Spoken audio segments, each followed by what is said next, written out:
en el deporte de alta competencia peleas contra los mejores del mundo y luchas por ser el mejor del mundo en lo que haces, ¿no? Creo que siempre, si decides ser, no sé, periodista, si decides ser doctor o lo que sea que decidas, tienes que luchar contigo mismo para ser el mejor en lo que haces, ¿no?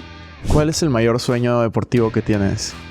Te cuento esto porque desde que empecé en el deporte, mi sueño era una medalla olímpica. Por más que tengas talento, por más que seas bueno en algo, no basta con eso.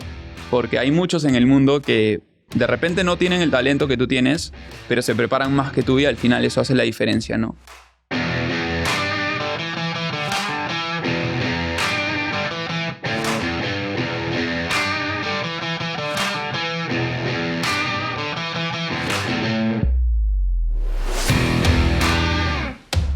Él es Nicolás Pacheco, deportista profesional, es un tirador peruano que compite en la especialidad de tiro al plato. Hoy vamos a hablar de las rutinas que él tiene, cómo mejora su salud y cómo intenta competir siempre al máximo nivel y de otros temas súper interesantes. Así que acompáñenme a escuchar esta tercera temporada de Circum Podcast de Bienestar y Salud con Nicolás Pacheco. Hola amigos, bienvenidos a una nueva temporada de Circum Podcast. Estoy muy emocionado, muy feliz porque en esta temporada estamos hablando de salud y bienestar y tenemos un súper invitado, al gran Nicolás. Nicolás, ¿cómo te va?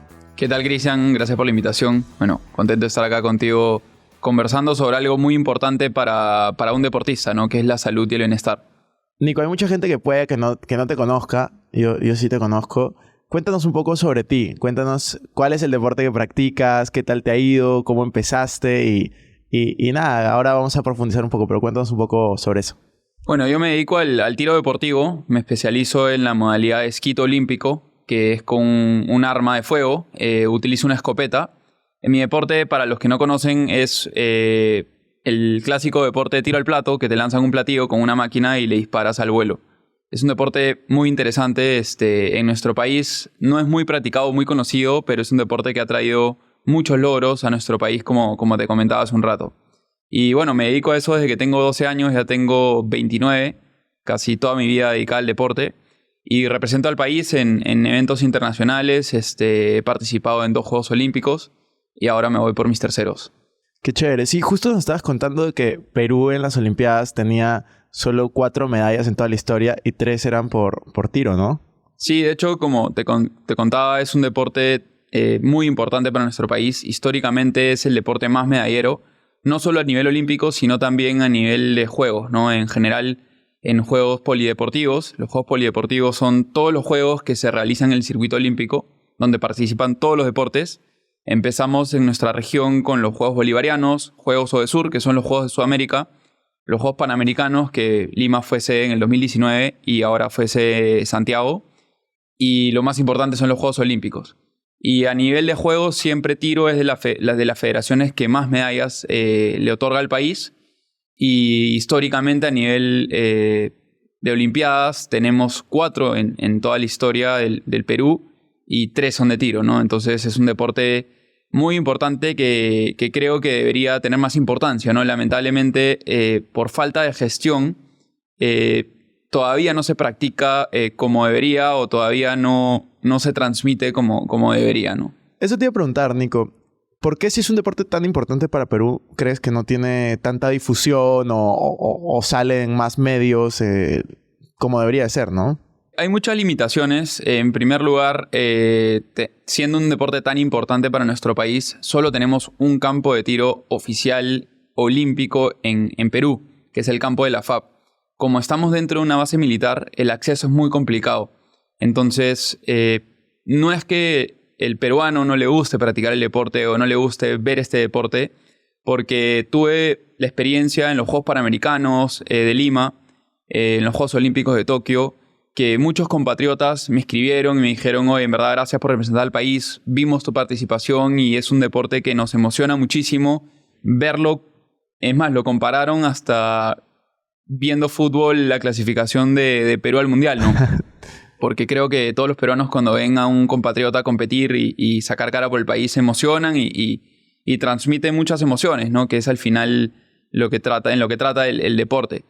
Pero creo que hay muchas limitaciones, como te digo. En primer lugar, el único campo que hay es el de la FAP. Siendo una base militar es muy complicado el ingreso. hay que gestionarlo a través de los clubes, de las federaciones, y creo que falta que la prensa y que los medios transmitan más estos deportes, ¿no? Creo que en el país solo se transmite el vóley y el fútbol y de repente ahora el surf que está agarrando más acogida. Hay muchos deportes como el tiro, el bádminton, el atletismo, bueno, el surf también, que traen logros importantísimos al Perú y creo que merecen tener esa importancia de transmisión en los medios para no solamente apoyar al deporte, apoyar al deportista, sino también captar nuevos talentos, ¿no? Creo que es básicamente gestión y en el caso de los medios que le den importancia a estos deportes, ¿no? Al final, si es que hacen una buena campaña para transmitir estos deportes, lo hacen en los eventos importantes porque organizamos eventos muy importantes en el país. Yo creo que les puede dar rating, ¿no? Que al final es lo que más les importa, ¿no? Y cuéntame un poco, tú empezaste me decías, a los 12 años a entrenar, a practicar tiro. Hoy tienes 29. Cuéntanos cómo es la vida de un deportista profesional, ¿no? O sea, cómo te cuidas, cuáles son tus hábitos, qué sí puedes hacer, qué no puedes hacer. Bueno, empecé muy joven, como te conté, a los 12 años. Obviamente fui evolucionando en mi carrera deportiva. Al inicio lo hacía como un hobby y luego me fui metiendo más hasta que se convirtió en parte de mi vida, ¿no? Hoy en día me dedico a esto prácticamente. Tengo otras obligaciones, tengo una empresa también y me dedico también a la familia y algunas otras cosas más. Pero si me dices cuál es mi profesión, te digo soy deportista y me dedico al tiro deportivo. Tu pregunta es muy buena porque el deporte de alta competencia se basa en el sacrificio, en la disciplina. Y como siempre lo digo, en el deporte de alta competencia peleas contra los mejores del mundo y luchas por ser el mejor del mundo en lo que haces, ¿no? Esto es comparable con cualquier profesión o cualquier cosa que la gente se decida por hacer en la vida o a dedicarse en la vida. Yo creo que siempre, si decides ser, no sé, periodista, si decides ser doctor o lo que sea que decidas, tienes que luchar contigo mismo para ser el mejor en lo que haces, ¿no?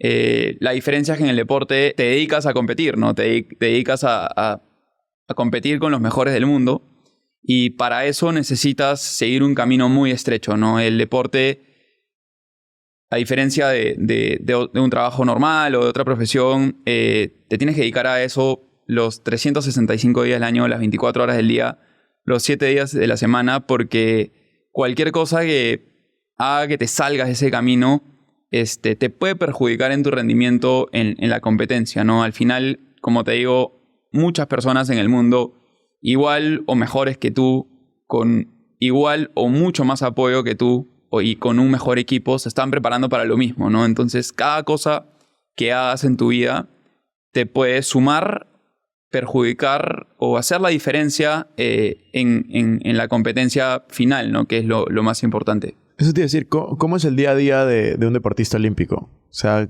qué hora te despiertas? ¿Qué haces? O sea, ¿tienes que entrenar, como decías, todo el año? ¿O puedes descansar, no sé, como en el fútbol, que tienes un mes o un mes y medio de descanso hasta que empieces pretemporada? Cuéntanos un poco cómo es la vida de un deportista olímpico. Depende mucho del año y depende mucho del periodo en el que te encuentres. Justo ahora estoy en el periodo de descanso. Fue un año muy importante y muy ajetreado también. Tuvimos muchas competencias muy juntas y siempre es importante después de un año competitivo tener un descanso de por lo menos 1 a 1 mes y medio. El descanso no significa que te desbandas y te dedicas a comer lo que encuentras o te dedicas a ir de fiesta todos los días, ¿no? Porque obviamente eso después te va a costar cuando retomes el entrenamiento y recuperar tu estado físico, tu estado mental también, que es muy importante, te va a costar muchísimo, ¿no? El descanso, en mi caso, es básicamente un descanso de tiro para no saturarte, ¿no? Porque entrenas por toda una temporada, todos los días, compitiendo, disparando, y eso te satura físicamente y sobre todo mentalmente, ¿no? Entonces es importante, para mí, creo que cada tirador o cada deportista es distinto, tener este descanso en donde igual tengo un camino estrecho donde no me puedo salir pero entreno físicamente casi todos los días, trato de alimentarme, de repente me doy más gustitos, ¿no? Pero trato de alimentarme bien igual y sí descanso la parte de tiro, ¿no? De repente, si un día me provoca ir a disparar, pero más como vacilón o como disfrute, lo hago. Y en teoría debería comenzar la pretemporada a inicios del próximo año, de repente las últimas semanas del año, ¿no? Empiezo a entrenar de a pocos y luego empieza una carga fuerte de tiro, parte física también, parte mental, las primeras semanas de enero, febrero, y ya inicias el calendario deportivo, ¿no? Las primeras competencias de este año las tengo en febrero, entonces probablemente tenga una base de entrenamiento previa y ya de ahí empiezas y no paras hasta el evento más importante, que en el próximo año tenemos los Juegos Olímpicos de París. Buenísimo. Nico, cuéntame un poco, ¿cuál ha sido el mayor sacrificio que crees que has hecho en estos 17 años que has venido entrenando tiro? Yo diría que no es uno solo, son varios. Al final nosotros nos ponemos objetivos a corto, mediano y largo plazo y trabajas en base a ellos. Todo el camino en esa preparación o en ese proyecto te va a llevar hacia ese objetivo y al final cada pequeño sacrificio o un mayor sacrificio es parte de ese camino, ¿no? de ese proyecto. Entonces, creo que todos los deportistas de alta competencia que tenemos esa ambición de lograr un objetivo realista, pero importante, vamos a poner siempre en una balanza cualquier cosa y siempre va a ganar tu objetivo deportivo, ¿no? Por ejemplo, en mi año deportivo, durante las competencias, puedo tener, no sé, se ha casado mi mejor amigo este año y lamentablemente no pude ir ni a su matrimonio civil ni a su matrimonio religioso porque prioricé la parte deportiva, ¿no?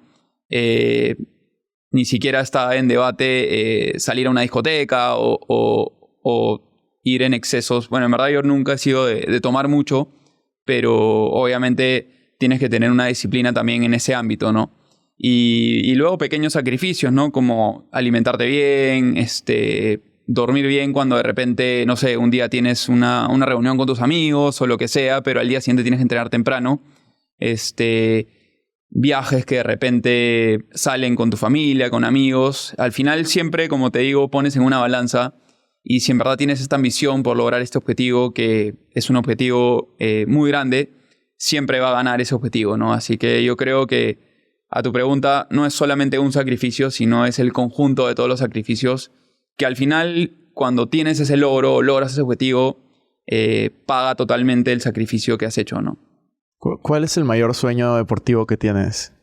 Desde que me inicié en el deporte, como te comenté, el tiro a nivel olímpico en Perú es un deporte importantísimo. Y desde que inicié me hablaban de la medalla olímpica, ¿no? De repente en ese momento no sabía lo que significaba una medalla olímpica y menos lo que significaba clasificar a unos Juegos Olímpicos. Clasifiqué muy joven, a los 17 años, a Londres. Fue una clasificación distinta a la que he tenido ahora.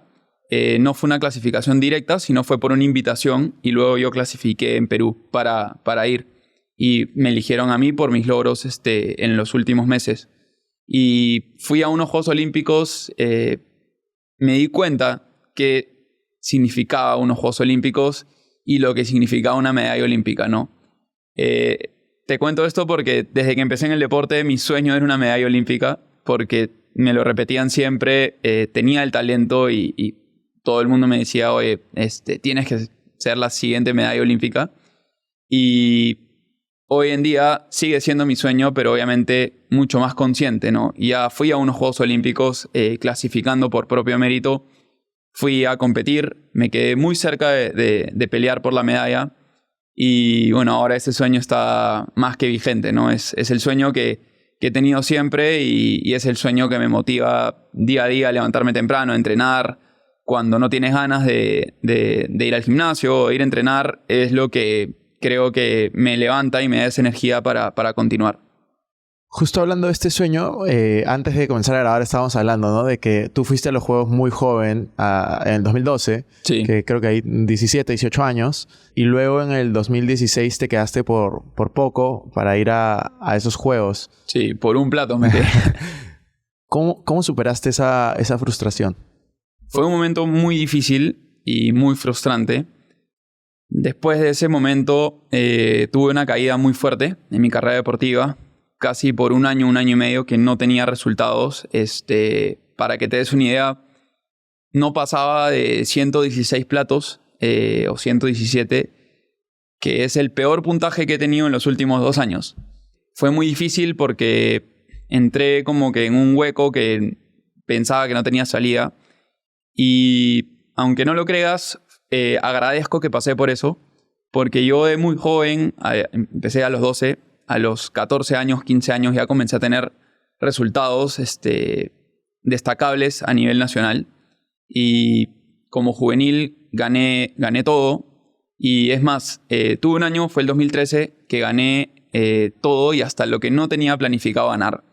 En el Mundial que fue en Lima, en el 2013 gané plata en mi modalidad como junior, que es la categoría hasta los 21 años, y tenía 18 todavía.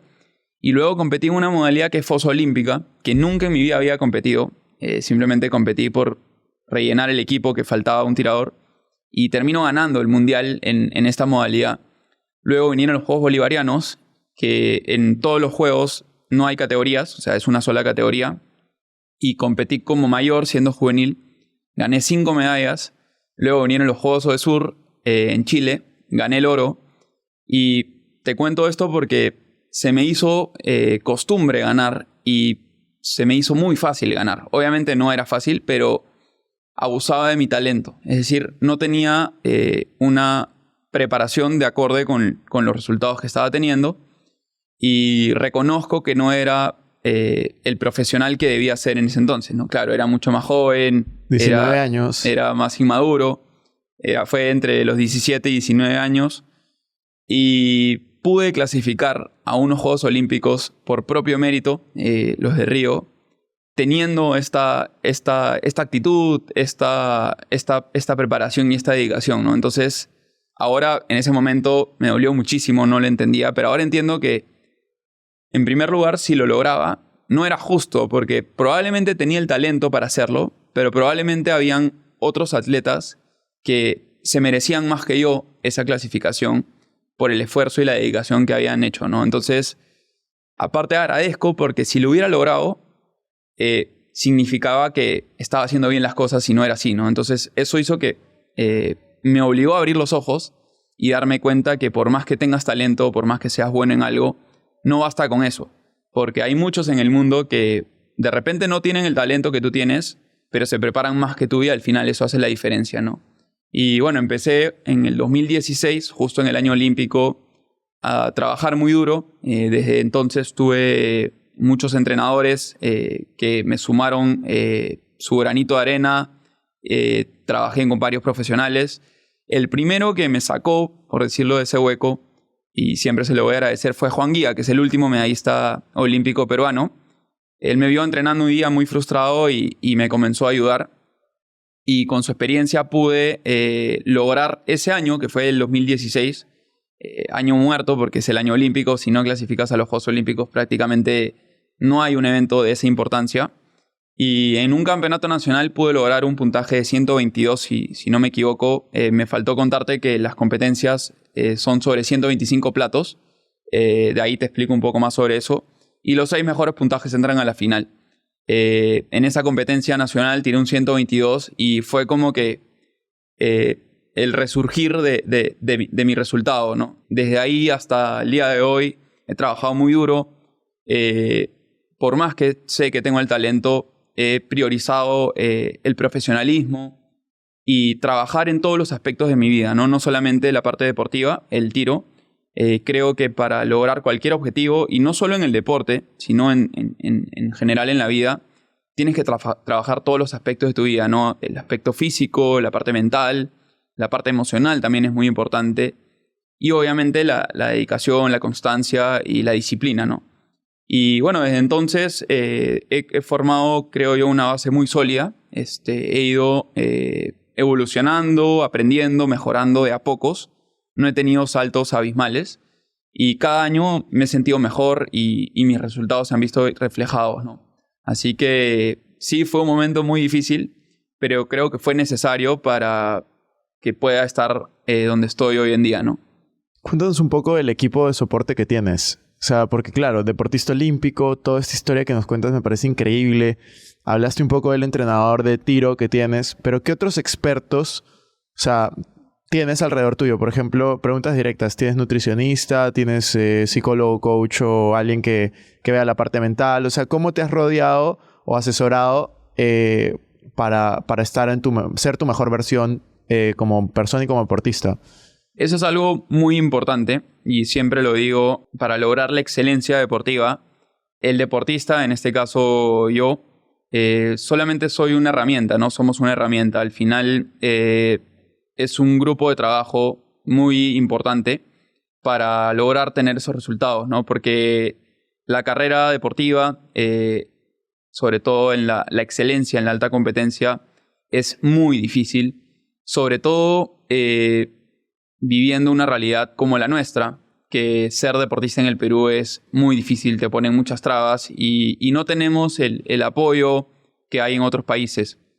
Entonces, por eso tu equipo es mucho más importante, no solo para tener el éxito deportivo, sino para el simple hecho de llegar a la competencia. Pasas por un montón de trabas, de conflictos, barreras que muchas veces crees que no vas a poder pasar. Y en verdad tengo que agradecer a todas estas personas porque sin ellos no sería posible, independientemente del resultado y el éxito deportivo, porque eso depende de muchos factores, el solo hecho de llegar a la competencia, ¿no? Y sería muy egoísta decir que solamente es el equipo que tengo ahora, sino son todas las personas que me han sumado en toda mi vida, ¿no? Creo que cada una de ellas es igual de importante y partícipe de todos los logros que he obtenido. Y hoy en día tengo en verdad un gran equipo. Lo más importante es que confíen en ellos al 100%. En el tiro lo más importante es la concentración y la mente. Y para mí es crucial tener la parte emocional al 100% y la mente muy limpia, ¿no? Y para eso creo que este grupo de personas, por más de ser muy buenos profesionales en lo que hacen, tienen que ser de tu entera confianza, ¿no? Porque si no es así, no vas a llegar al 100% en todos estos aspectos, ¿no? En este caso tengo que mencionar a mi entrenador, que él trabaja conmigo en la parte técnica. Entreno con él todos los días y me acompaña en las competencias. Mi familia también es parte importantísima. Mi mamá, mi hermana, mi hermano. Gabriela, mi enamorada, es parte importantísima porque ella está conmigo en las buenas y sobre todo en las malas y en las peores. Con nutricionista tengo a Kevin, que es un capo. Trabajo con él y en conjunto con mi preparador físico, que es Diego Martínez. Él tiene un centro de entrenamiento que se llama DMG. Y él en verdad empecé a entrenar con él y se unió a mi equipo hace poco. Empecé con él este año. Pero ha sido parte importantísima en esta preparación y en estos logros. No solamente por la preparación física, sino que yo a la preparación física le doy una importancia mayor. Porque creo que el deporte y el ejercicio y la parte física te ayudan más que para estar bien físicamente, sino para estar bien mentalmente, ¿no? Y él es una persona que me motiva día a día, me exige muchísimo y sobre todo me enrumba bien. O sea, me refiero a que en este camino tienes que tener no solamente un camino muy estrecho, sino un rumbo muy claro, ¿no? Tú puedes pensar que estás haciendo bien las cosas, pero estás yendo de repente en un rumbo un poco equivocado, ¿no? Y él es una persona que me ha sumado muchísimo en eso y le tengo que agradecer enormemente, ¿no? Y aparte de ellos, hay un grupo más grande, todas las personas que me apoyan el día a día, la gente que está, por ejemplo, en la cancha de tiro. Muchas veces me tengo que quedar hasta tarde para entrenar y el polígono podría cerrar a tal hora, pero se quedan conmigo 2, 3, 4 horas porque para mí es importante, por ejemplo, entrenar en ciertas condiciones de luz, en ciertas condiciones de viento, Y todos esos pequeños detalles hacen la diferencia para que el día de la competencia más importante de tu vida puedas ganar por un plato. Porque así es como se define últimamente, ¿no? Explícanos esa parte. Me parece increíble el equipo de soporte que tienes. Explícanos un poco el tema de los platos y la competencia, porque habías mencionado 125 platos, en un momento dijiste sí, en el peor momento estaba llegando a 112, de ahí 122. Cuéntanos cómo funciona, o sea, para alguien que nunca ha visto y que no sabe esto, en palabras simples, cómo funciona la competencia, ¿no? Eso es algo muy importante para entender todo lo que les estaba contando. Las competencias son 2 días, 50 o 75 platos el primer día y en ciertas ocasiones, como en el Mundial, que hay mucha gente, se hacen en 3 días. Son 50 platos el primer día, 50 el segundo y 25 el tercero. Normalmente son 75 y 50. Sumas 125 y los 6 mejores puntajes entran a la final. Son 5 rondas de 25 platos, que no es que vas a la cancha de tiro y en 1 hora disparas las rondas y te vas, ¿no? Eso es lo complicado de este deporte. Dependiendo de la cantidad de gente, puedes empezar la primera ronda a las 8:30, 9 de la mañana y la última ronda del día puede ser a las 6 de la tarde, ¿no? Entonces son muchas horas de espera entre rondas, que hay mucha ansiedad, mucha presión y tienes que saber manejar todo eso también, ¿no? Pasa mucho que puedes tener una ronda muy buena de 25 y por una ronda mala, que es de 21, 22 o hasta 23, se te acabó la competencia, ¿no? Entonces, trasladado al fútbol, que es lo que la gente entiende mejor, puedes ir ganando 5-0 y en 2 minutos o menos te pueden meter 6 goles y te voltean el partido, ¿no? Claro. Entonces, esa es la dificultad de este deporte y todo va por la mente, ¿no? Al final de las rondas de 25, los 6 mejores puntajes entran a la final y ahora la regla cambió desde los Juegos de Londres. Antes se sumaba la clasificación a la final, ahora empieza de 0. Y son 60 platos más donde los primeros 20 platos definen al 6º lugar, o sea, sale 1 y después cada 10 va saliendo 1 hasta que queda el ganador, ¿no? Wow. Entonces es un deporte muy complicado por eso y hoy en día se ha convertido en un deporte de perfección porque prácticamente no puedes fallar. Este año los puntajes han sido abismales en los eventos más importantes del año a nivel mundial. Para entrar en la final, o sea, entre los 6 mejores, con 123 de 125, tenías que tirar un desempate con más de 4 o 5 tiradores para entrar en la final, ¿no? Entonces, estás hablando de que el nivel es altísimo, cercano a la perfección, porque tu porcentaje de efectividad tiene que ser entre 99 punto tantos %, ¿no?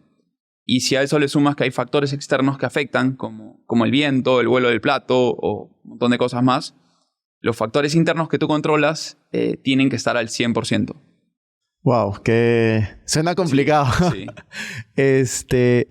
Nico, te iba a hacer una pregunta acerca de tus hábitos. O sea, ya hablaste al inicio un poco de los hábitos de vida saludable y cosas parecidas, pero por ejemplo, vi hace poco que creo que te respondí una historia por eso también, de inmersiones en agua fría. Sí. Cuéntanos un poco de eso, cómo lo empezaste a hacer, qué beneficios te trae, porque de hecho vamos a tener una invitada que nos hable solo de eso en esta temporada, pero quería tú como deportista profesional olímpico que nos cuentes los beneficios que has hallado en esto. La crioterapia, que es lo que mencionas, de hecho la incluí hace poco en mi rutina o en mi preparación, pero ha sido muy importante en esta preparación. Y bueno, mucha gente me habla sobre la crioterapia y la gente piensa que la crioterapia tiene el único beneficio de la recuperación muscular, que es importante, pero depende de cómo lo hagas, cómo lo tomes y también cómo afrontes esta terapia, tiene muchísimos beneficios. Entre ellos, y para mí el más importante, es trabaja la parte mental como, en mi caso, cada persona es distinta, siempre lo digo, pero en mi caso me trabaja la parte mental como nada me la ha trabajado. Empecé, como te digo, hace muy poco, en mi primera inmersión en hielo a esa temperatura, porque lo hago entre 0 y 2 grados, o sea, es bien frío. Fue el año pasado y Lo he visto en varios podcasts, incluso he investigado mucho, obviamente, sobre el tema por científicos, estudiado por científicos y probado por científicos. Y entre los beneficios, como te digo, está trabajar la parte mental, ¿no? Porque estás en un ambiente donde todo tu cuerpo, todos tus sentidos, tu cabeza te dice sal, no es un ambiente seguro o no estás cómodo. Y luchar contra eso y vencer ese miedo, esas barreras, hace que estés entrenado física y mentalmente para cualquier desafío en general en tu día o en la vida, ¿no?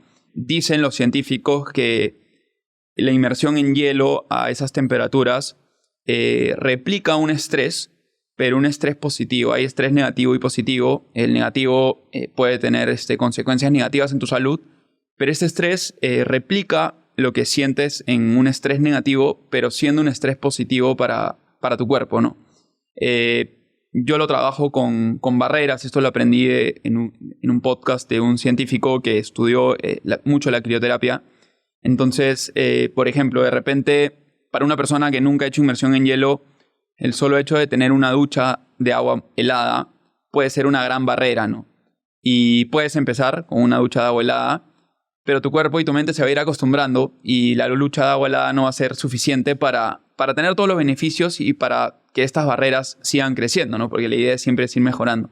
Entonces, la inmersión a esta temperatura, yo la hago siempre en las mañanas. Lo ideal es en ayunas, apenas te levantas, para aprovechar los beneficios al máximo. Y hacerlo, por ejemplo, en plena preparación para los Juegos Panamericanos de Santiago, que fue el evento más importante. Un día que tenía que entrenar a las 6:30 de la mañana, 7, tenía que hacerlo a las 5:45 antes de salir, en pleno invierno. El solo hecho es más, habían días que antes de irme a acostar en la noche, pensaba en hacerlo el día siguiente y mucha gente me decía, oye, pero tú te metes todos los días, ya te acostumbras. Y no, cada día es un reto mayor. Y donde me acostaba en la noche pensando en el día siguiente, me levantaba. El solo hecho de levantarme y de tomar la decisión de ir a hacer la inmersión ya era pasar una barrera. Luego entrar al lugar, ver el hielo, ver la temperatura y meterte era otra barrera. Luego permanecer ahí por lo menos un minuto y medio, que es lo que demora en que el cuerpo se acostumbre y comience a calentarse solo. Luego ya es manejable. Era otra barrera y de ahí yo me ponía objetivos por día, ¿no? No sé, 5 minutos, 6 minutos. Llegar a ese tiempo que pasa lentísimo. Y en ese momento comienzas a temblar, comienzas a querer salir, tu mente te dice sal. Tienes que controlar todo eso y cuando sales de la inmersión vas agregando ciertos detalles, ¿no? Como zambullirte o quedarte fuera de una vez que sales sin abrigo por unos 5 minutos más. Todos esos pequeños logros o pequeñas barreras te hacen más fuerte física, mentalmente, y te enseñan y te entrenan a que en verdad todo lo puedes controlar. Entonces, ese día, por ejemplo, puedes tener un altercado con una persona, un problema muy grande que significa un estrés enorme para tu mente y tu cuerpo. Ya vas a haber pasado por algo mucho peor en la mañana y lo manejas mucho más fácil, ¿no? Y si eso lo trasladas al día a día de la preparación de un atleta, al día a día en sus competencias, es un entrenamiento mental y físico increíble, ¿no? Y en verdad eso me ha ayudado muchísimo. Se lo recomiendo a todas las personas, sobre todo si alguien está pasando por un momento de depresión, de ansiedad. Esto te regula el cuerpo, te regula la mente y te enseña que en verdad, o sea, cualquier cosa en el día que antes pensabas que era demasiado difícil de pasar, lo es mucho más simple, ¿no? Puedes pensar con más claridad. Y adicional a eso hay un montón de beneficios para la salud, ¿no? Como la recuperación muscular, te mejora la circulación en la sangre y un montón de beneficios más que estoy seguro que si los googlean los van a poder encontrar, ¿no? Pero sí fue algo muy importante que incluí en mi rutina y que lo voy a seguir haciendo para siempre, ¿no? Buenísimo, a mí me encanta y yo justo hace poco leí un libro de eso y me pareció brutal, por eso también estoy intentando comenzar a hacerlo. Hacerlo de a pocos, ¿no? De a pocos es perfecto. Con las duchas de agua fría y todo eso, a mí me parece súper interesante. La última pregunta que te quería hacer antes de pasar a las preguntas cortas es sobre uno de tus hobbies, yo creo, que es la pesca. Quería que nos cuentes un poco de ese hobby, cómo nació y también que nos compartas tus pensamientos acerca de la pesca sostenible, que creo que es un tema que te interesa y que vienes realizando, ¿no? Bueno, es una de mis pasiones. La pesca submarina la practico casi a la par con el tiro. Empecé a los 13, 14 años. Empecé por mi papá. Él hace pesca submarina desde muy joven y me introdujo en este deporte y la verdad que se ha convertido en mi pasión. Y yo siempre digo que todo lo que haces en tu vida se complementa, ¿no? O sea, siempre hay que buscar un equilibrio y yo busco que todas las actividades que practico en mi vida se complementen, ¿no? El deporte me complementa en mi vida personal, la pesca submarina me complementa en la vida personal y aunque mucha gente no lo crea, me ayuda muchísimo en el deporte. Por muchas razones, entre ellas, por ejemplo, es un deporte que para la gente que no conoce, se practica bajo el agua y no se practica utilizando oxígeno, balones de oxígeno, cualquier tipo de respiración asistida. Lo hacemos con el aire que tenemos en los pulmones por la modalidad de apnea, que la apnea es el arte de no respirar, ¿no? Entonces, es un deporte muy exigente físicamente, muy peligroso también, pero es increíble porque estás en el mundo submarino, que es un mundo que no está hecho para el ser humano, con solo el aire que tienes en tus pulmones, ¿no? Tienes que trabajar muy bien la respiración, entrenarte mucho físicamente también. Y esta respiración que utilizo para la pesca submarina es la misma que utilizo para las competencias o para practicar mi deporte, ¿no? Y también pasas por muchos desafíos mentales.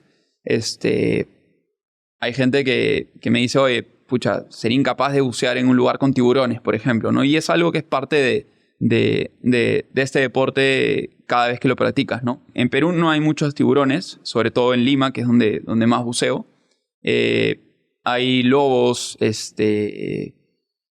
un montón de especies de aves marinas, hay ballenas en ciertas épocas, incluso orcas he podido ver.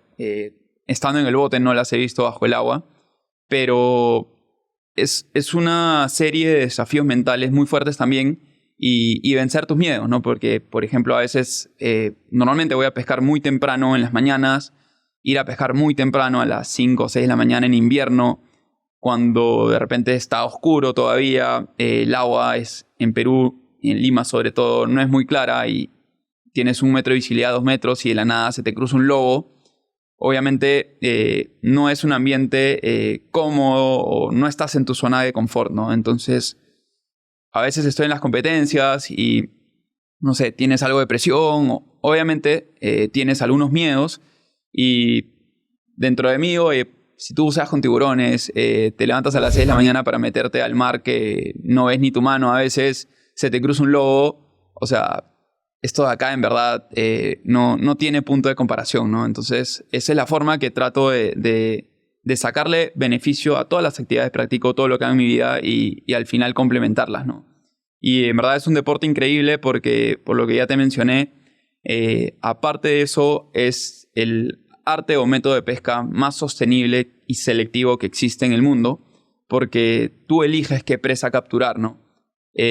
A diferencia de otros tipos de pesca, como la pesca con redes, el arrastre, incluso artes de pesca ilegales que se practican mucho en el Perú y que la gente desconoce de eso, como la pesca con dinamita, la pesca con redes activadas, que ciertas están prohibidas, son pescas que son destructivas, es decir, por apuntar a una especie, por ejemplo, una especie muy común que es la chita, tirando explosivos o con redes, van a matar todo el ecosistema o muchas especies que de repente no son a las que esta pesca apunta, van a ser perjudicadas con la muerte, ¿no? Incluyendo especies de aves marinas, tortugas, los mismos lobos. La pesca submarina es el único tipo de pesca que no tiene lo que en inglés se dice bycatch, que es, no sé cómo decirlo en español exactamente, pero es como tú apuntas a una especie y otras especies se ven perjudicadas. Como el arrastre, ¿no? Como el arrastre, ¿no? En nuestro caso, tú estás bajo el agua, escoges qué presa capturar y la cantidad y el tamaño también, ¿no? Yo puedo ver, por ejemplo, 100 chitas de medio kilo y no voy a disparar y probablemente no pesque nada en ese día, me voy a divertir igual, voy a practicar deporte, pero de repente si se me cruza una de 2 kilos, 3 kilos, la voy a capturar y la voy a llevar para tener un plato de comida en mi casa, ¿no? Entonces es la forma más sostenible y selectiva que hay y creo que también es la más ética, ¿no? Entonces por eso es un deporte y una actividad que me encanta, me apasiona y es en verdad un complemento ideal para mi deporte, para mi vida y encima tengo la oportunidad de comer pescado fresco siempre en mi casa, ¿no? Sí, eso he visto en las historias y me parece increíble. ¿Qué es lo más, no sé si la palabra es riesgoso, pero cuál ha sido el momento en el que has sentido más miedo haciendo pesca submarina?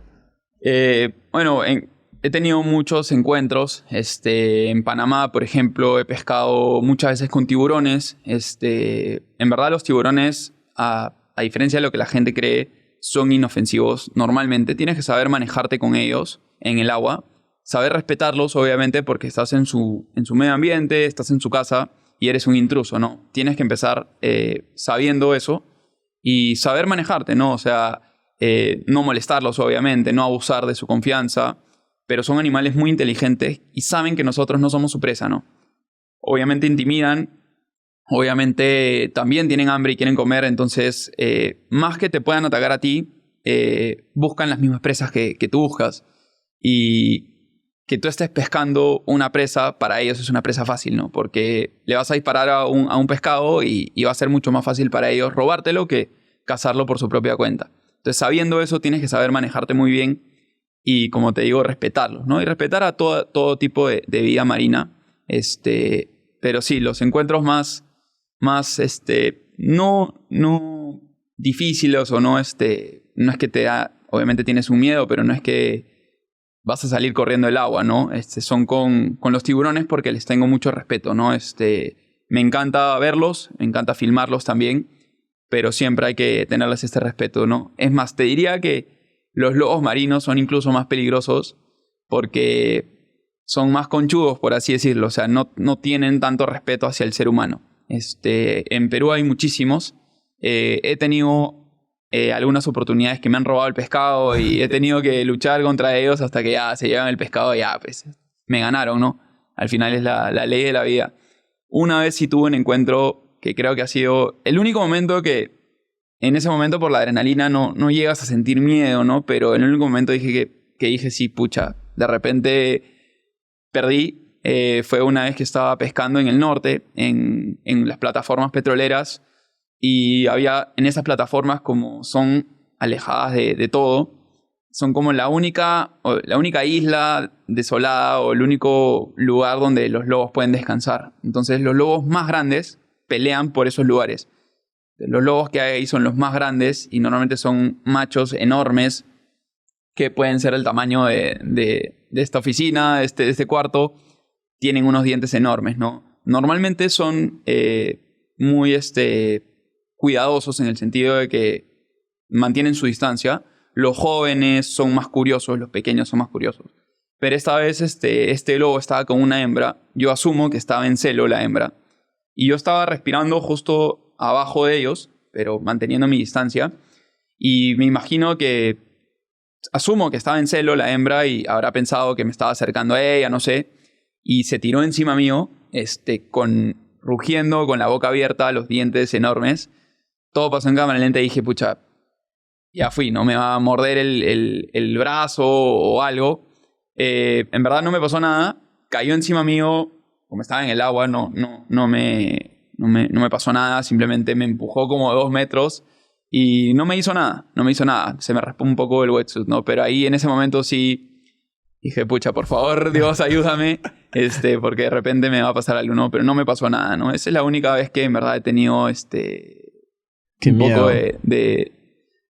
estaba un poco asustado, ¿no? Por lo que podía pasar. Con bastante razón. Nico, me da mucha curiosidad algo que dijiste. Tengo que hacerte la pregunta. Es, cuando tú cazas a un pez con el arpón, o sea, el arpón como... O sea, lo jalas hacia ti, entiendo, con el pez. Estoy asumiendo porque yo nunca lo he hecho. De hecho, quiero hacerlo. ¿Cómo es esa parte de, con respeto si hay un tiburón? ¿Me puedes explicar? O sea, porque lo que todo el mundo piensa es si hay sangre, como que el tiburón viene y se va a llevar el pescado o a ti o a lo que sea. O sea, ese es el pensamiento que yo creo que la gente tiene porque yo lo estoy teniendo. Entonces, yo te estoy imaginando ahora debajo del agua con un pescado grande y rodeado de tiburones. Explícame cómo sacas ese pescado o cómo es eso que dices de mostrar respeto al tiburón. Mira, en mi experiencia, creo que los tiburones reaccionan más que a la sangre, a los movimientos. O sea, en ese caso reaccionarían más que a la sangre al movimiento del pescado o tu movimiento tratando de capturar a la presa, ¿no? Muchas veces pasa que no hay tiburones. Sobre todo en Perú he tenido encuentros con tiburones, pero no han sido tan frecuentes porque no hay muchos o de repente no los ves porque el agua no es tan clara, ¿no? Pero en Panamá, por ejemplo, que el agua es cristal, a veces no hay tiburones alrededor. Capturas un pescado y aparecen de la nada tienen unos sentidos muy, muy agudos de las vibraciones, de los sonidos, ¿no? Y en ese caso, o sea, tratar de capturar la presa o agarrarla lo antes posible y tratar de finalizarla para que el tiburón no se altere, ¿no? Obviamente, si ves que el tiburón está cerca y llega a la presa antes que tú, es simplemente dejar que se la coma, ¿no? Porque al final es su medio ambiente, es donde vive, entonces, pucha, ya te ganó y simplemente tienes que asumir que perdiste la batalla, ¿no? En caso, en mi experiencia, si ves que hay muchos tiburones y quieres capturar una presa, si no tienes la seguridad de que vas a hacer un tiro perfecto, donde el animal prácticamente se finalice en el acto y no pelee, preferible es no jugar con fuego, ¿no? O sea, dejarlo pasar, disfrutar de los tiburones y simplemente no disparar o no pescar, ¿no? Sí, hay veces que a mí, gracias a Dios, no me ha pasado, pero sigo un montón de páginas de YouTube, de Instagram, de gente que pesca mucho con tiburones y pasa que a veces los tiburones están más curiosos o un poco más agresivos.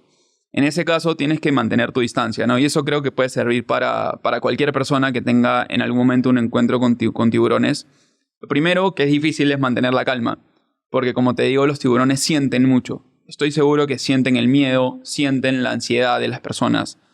Y si en ese momento entras en pánico, comienzas a patalear o a aletear, tiburón de repente no te va a atacar. El tiburón, si te quiere comer, te come, porque son enormes, tienen dientes enormes. La mayoría de ataques de tiburones, si te das cuenta, de repente te quitan un pedazo de brazo, de pierna, que obviamente nadie quiere que le pase, pero si quieren te parten en dos. ¿Por qué actúan así? En mi experiencia y lo que he averiguado, es porque las personas normalmente entran en pánico y comienzan a hacer ruido, a gritar o a hacer bulla, y el tiburón eso lo estresa más. Entonces, morderte es como que o lo pueden hacer como para ver qué eres, pensando que eres una presa porque los confundes, o para que simplemente pares de hacer el ruido que estás haciendo, ¿no? Pero ellos saben que no somos su presa, entonces en ese momento tienes que mantener la calma, que es lo más difícil, y si ves que se está acercando mucho, lo ideal es poner como que ponerle un pare, ¿no? O sea, y sobre todo mantener la distancia, ¿no? Si tienes algún objeto, como muchos están con una GoPro, una cámara, con un palo que están filmando, empujar el palo lo más lejos que puedas y tocar al tiburón como que manteniendo tu distancia, ¿no? Él se va a dar cuenta, si está curioso, como para ver qué eres, se va a dar cuenta que no eres su presa y que al igual que él es fuerte, tú también lo eres y va a mantener su distancia, ¿no? En nuestro caso usamos el mismo arpón, que es largo y es como un palo, y simplemente lo empujas, ¿no? O sea, lo empujas como diciéndole, por si acaso, mantén tu distancia, ¿no? Pasa que aún así el tiburón puede seguir curioso o puede ponerse agresivo. En ese caso, lo mejor es subirte al bote y ya no seguir buscando tres pies al gato, ¿no? Claro. Si es que pasa eso, igual nunca darle la espalda, nunca entrar en pánico, porque ahí es cuando lo puedes confundir aún más y puedes decir, oye, de repente sí es mi presa, ¿no?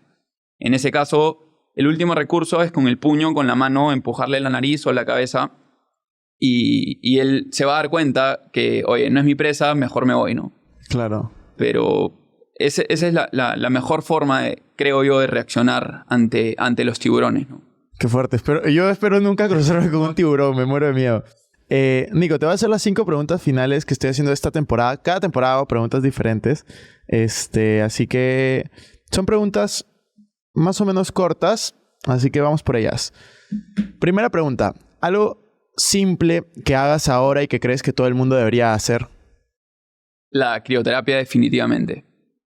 Segunda pregunta. ¿Libro favorito? Ahí sí me agarraste porque no soy mucho de leer libros. Pero tengo pendiente leer un libro sobre apnea, que lo tengo y simplemente tengo que encontrar el espacio para hacerlo, ¿no? La apnea es el arte de no respirar y a mí me encanta porque me complementa ambos deportes, la pesca submarina como el tiro, y te da una paz increíble, ¿no? Buenazo. ¿Frase favorita o una frase que se te venga a la mente? Una frase que utilizo mucho es ver siempre una oportunidad en cada dificultad. ¿Una palabra clave o algún concepto que quieras compartir? Creo que todo lo que te propongas lo puedes lograr con sacrificio y dedicación. Y la última pregunta es, ¿algo que te hubiera gustado aprender antes, que lo hayas aprendido recientemente? Pucha, esa es buena. En primer lugar, creo que todo, como dicen, los tiempos de Dios son perfectos. Creo que todo lo aprendes en el momento que debió llegar, ¿no? Pero sí, o sea, a veces pienso y me gustaría regresar 10 años de atrás y tener una conversación de media hora con mi yo de hace 10 años y decirle todo lo que he aprendido, ¿no? Muchas veces, de repente me voy a ir un poco más allá con esta respuesta, pero creo que mi éxito deportivo y en general mi éxito personal hoy en día se basa en la simplicidad, ¿no? Antes, en todo, como te digo, yo relaciono todo en mi vida y sobre todo aprendo mucho del deporte. Veía las cosas mucho más complicadas, ¿no? Creo que todo en la vida hay que hacerlo lo más simple posible. Obviamente no descuidando de la parte de dedicación, de profesionalismo, ¿no? Pero creo que sería eso. O sea, que en verdad las cosas son mucho más simples de lo que pensamos, ¿no? Nosotros somos los que complicamos las cosas al final. Buenísimo, Nico. Muchísimas gracias por venir. Muchísimas gracias por todo lo que has compartido aquí. Espero que todos te puedan seguir en redes sociales. ¿Algún mensaje que quieras decir para cerrar este episodio? Nada, gracias a ti por la invitación y quería compartir algo que me ayuda muchísimo. De hecho, relacionado a tu pregunta sobre los hábitos, creo que esto aplica para todas las personas o para cualquier profesión, no solo para deportistas. Yo entreno mucho mi mente o preparo mucho mi mente con pequeños logros diarios. Y creo que es la mejor forma de hacer una diferencia en el caso de cualquier profesión con otro profesional con el que compitas, o en el caso del deporte con otro deportista, ¿no? Y es que cada pequeño logro es importantísimo para tu objetivo, que es el logro más grande, ¿no? Por ejemplo, un día puede que es normal, nosotros los deportistas no somos máquinas y las personas tampoco. Es normal que no tengas ganas de ir a entrenar, de no querer ir al gimnasio o lo que sea, ¿no? Y justo en esos días donde no tienes ganas es donde tienes que entrenar mejor. Entonces me pasa que a veces voy al gimnasio, estoy cansado, he dormido mal, no tengo ganas y me falta una serie y tengo que hacer 10 repeticiones. En ese momento pienso en mi objetivo y cómo trabajo mi mente. En vez de hacer 10, hago 20. Y tú puedes decirme, oye, solo hiciste 10 repeticiones más.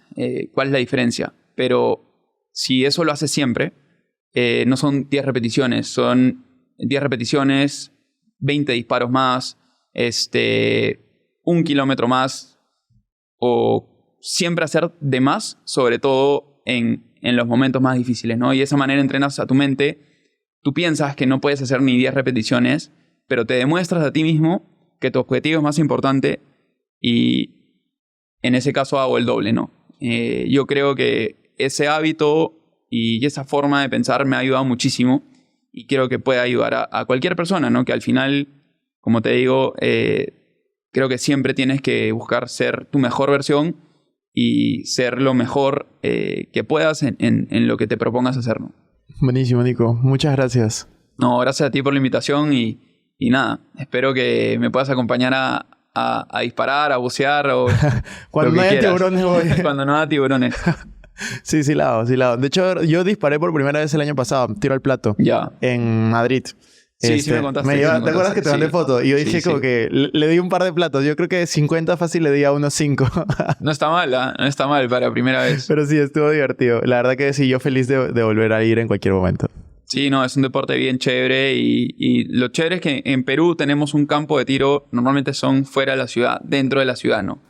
El único tema es que el acceso es un poco complicado, pero si vas conmigo no hay problema y podemos hacerte ingresar. Vamos un día, yo la hago. Perfecto, Nico, gracias. No, gracias a ti.